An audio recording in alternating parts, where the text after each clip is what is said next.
Selamat datang kembali di materi atau mata kuliah online IT for HRM atau IT for MSDM, Manajemen Sumber Daya Manusia.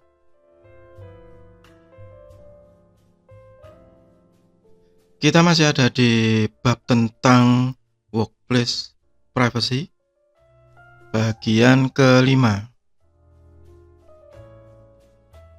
Bagi Anda yang belum mengakses atau belum melihat bagian ke-1 sampai dengan bagian ke-4, silakan cek di playlist. Di bagian ke-1, saya membahas tentang definisi umum dari privacy.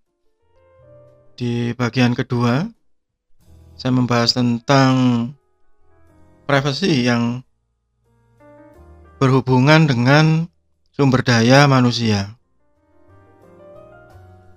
Di bagian ketiga, saya membahas tentang workplace privacy. Dan di bagian keempat, saya membahas tentang isu-isu yang terjadi di dalam workplace privacy. Di bagian ini, saya menjelaskan tentang tipe-tipe monitoring yang dilakukan oleh organisasi atau perusahaan atau kantor dalam rangka mengontrol karyawan atau pegawainya dengan alasan atau dalih mengendalikan produktivitas. Meskipun di bagian sebelumnya saya sudah menyebutkan bahwa beberapa di antaranya itu bisa menjadi isu yang melenceng jika terjadi penyalahgunaan. Nanti akan saya jelaskan satu persatu. Yang pertama kita ketahui bahwa tipe-tipe monitoring ini ada bermacam-macam. Ada komputer monitoring, di dalamnya nanti ada screen monitoring, idle time monitoring, keylogger monitoring. Kemudian ada network surveillance, dicek ya atau dikontrol penggunaan jaringannya, terutama internet. Call monitoring, dicek penggunaan telepon. Video monitoring, kita biasa menyebutnya CCTV begitu. GPS, khususnya untuk rekan-rekan karyawan atau pegawai yang pekerjaannya lebih banyak di luar kantor atau di lapangan. Dan sosial media monitoring, atau nanti biasanya kita sebut sebagai cyber stalking.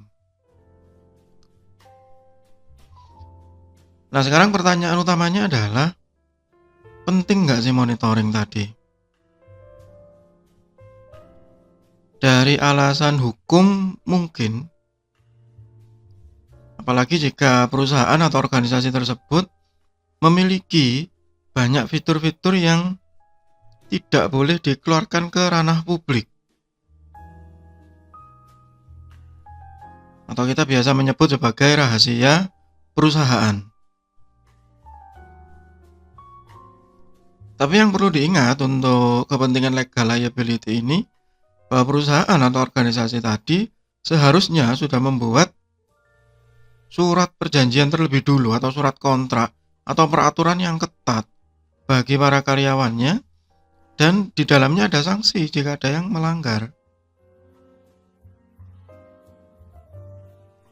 Alasan yang kedua biasanya berdalih atau beralasan tentang masalah keamanan.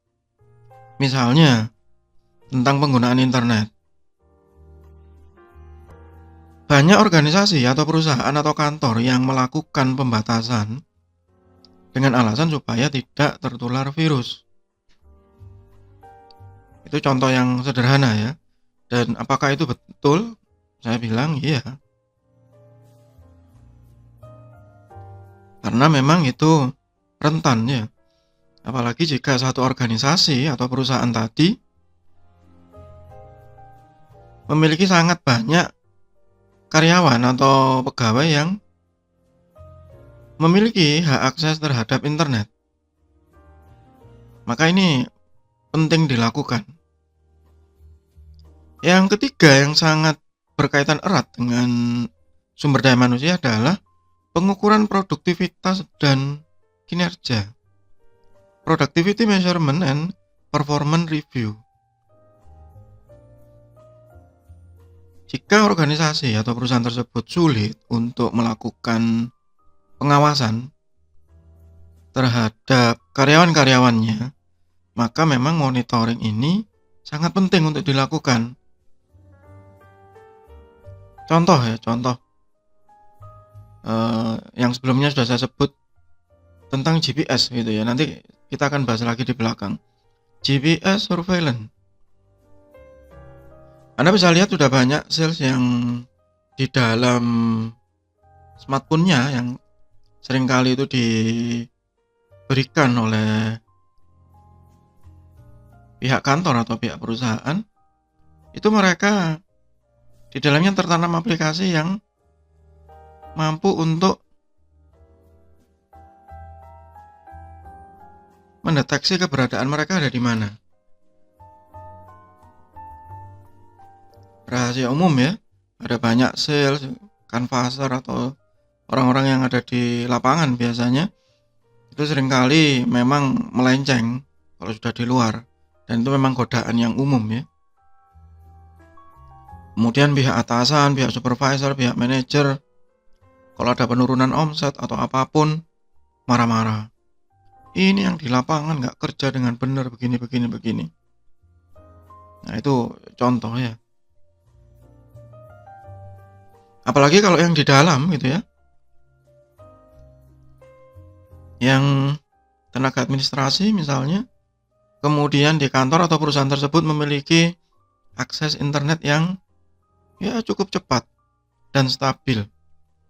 Ya, dan itu juga rahasia umum ya, banyak teman-teman yang pegawai atau apapun itu memanfaatkan internet tadi untuk kepentingan dirinya sendiri. Nanti akan kita bahas di bab yang lain ya, ada namanya cyber loafing, ada namanya gold breaking gitu ya, memanfaatkan internet untuk jualan untuk dirinya sendiri. Itu kenapa harus dipantau.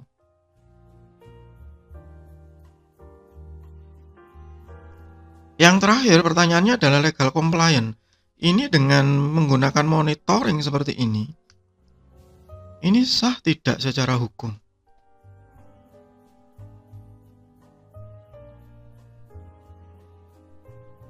Jawabannya bisa ya, bisa tidak.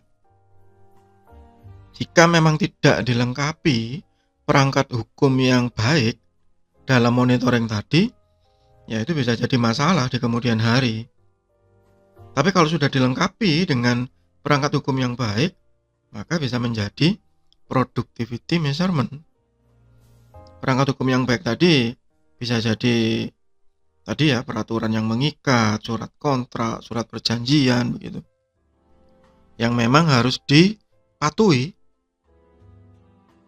Tapi kalau pihak SDM tadi abai, ya tidak menghiraukan dengan perangkat-perangkat hukum tadi, ya bisa jadi masalah memang. Apalagi kalau di perusahaan itu kemudian terjadi hal-hal yang tidak diinginkan.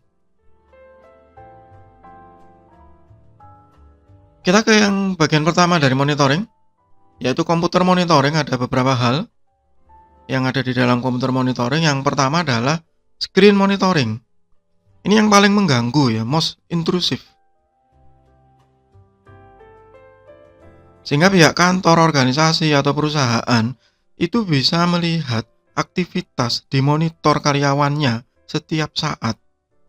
Examine exactly what employees are doing on their computer. Ya, saya pernah mencoba ini ya, tapi untuk di laboratorium. Jadi ada aplikasi dulu namanya NetSupport School.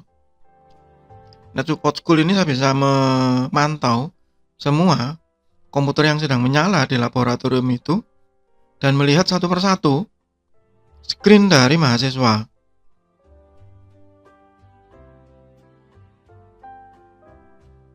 Dari vendor yang sama itu mereka juga punya namanya Net Support Office, yang tujuannya untuk memantau karyawan. Jadi ada aplikasi yang terinstall di dalam klien ya, di workstation, kemudian di pihak admin bisa melihat. Kan banyak Pak gitu.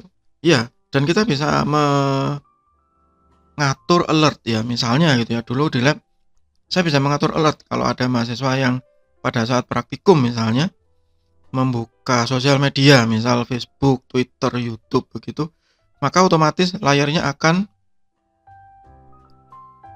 terzoom di komputer saya sebagai admin. Kalau di karyawan juga bisa sama seperti itu. Wah, kalau gitu nanti karyawan atau pegawainya akan menguninstall aplikasinya tadi. Jawabannya tidak bisa. Selama dia terkoneksi dengan jaringan kantor, begitu di uninstall dia akan menginstal ulang secara otomatis dan tanpa diketahui. Itu kenapa dia most intrusive, sangat mengganggu. Karena selalu diawasi setiap saat.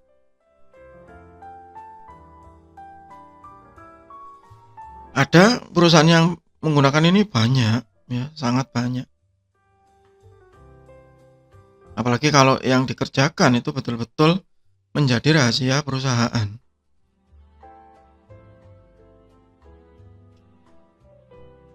Atau berhubungan dengan layanan publik. Sehingga pada suatu saat misalnya ada komplain bisa menjadi bukti. Yang kedua, di komputer monitoring ada juga yang melakukan keystroke monitoring. Atau orang biasa menyebut juga keylogger. Jadi, apa yang dipencet di keyboard itu direkam semua. Ini juga intrusif sekali, sangat mengganggu. Is my employer allowed to see what is on my terminal while I am working? Apakah mereka boleh melihat apa yang terjadi di komputer saya pada saat saya bekerja? Jawabannya iya. Kalau dia menggunakan komputer kantor, perangkat kantor, ya itu memang propertinya kantor, ya gunakan untuk bekerja. Bagi yang memang bekerja dengan dalam tanda kutip normal, ya nggak ada masalah, biasa-biasa saja. Tapi bagi yang biasa menyembunyikan sesuatu, nah itu jadi masalah. Used to measure employee performance, uncover employee crime, and protect the work environment. Khususnya jika terjadi kecurangan-kecurangan tertentu. Apalagi kalau perusahaan tersebut bergerak di bidang finansial yang sangat rentan untuk dimanipulasi. Yang terakhir untuk bagian ini adalah idle time monitoring. Idle time monitoring ini yang tidak terlalu mengganggu. Jadi dia hanya mengukur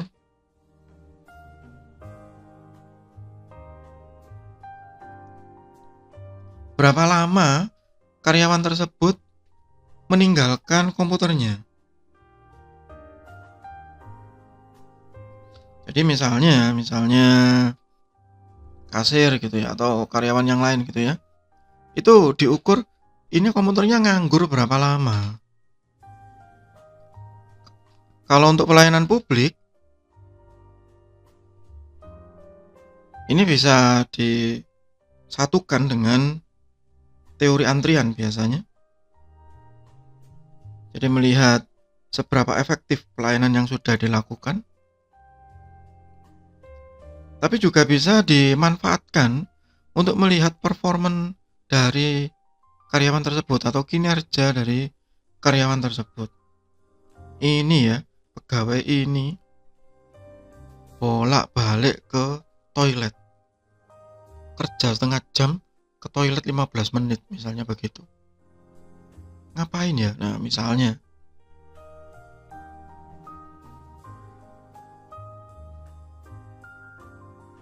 kalau di komputer biasa atau di laptop biasa, ini mirip dengan screensaver. Ya, jadi hanya menghitung waktu nganggurnya. Ya biasanya di pelayanan publik ya. Oke. Itu untuk sementara di bagian kelima ini di workplace privacy.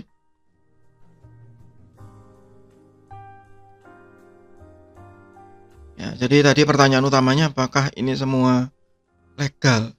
Jawabannya iya, jika dilengkapi dengan perangkat hukum yang baik. Begitu. Di bagian berikutnya nanti kita akan membahas tentang network surveillance. Masih di workplace privacy.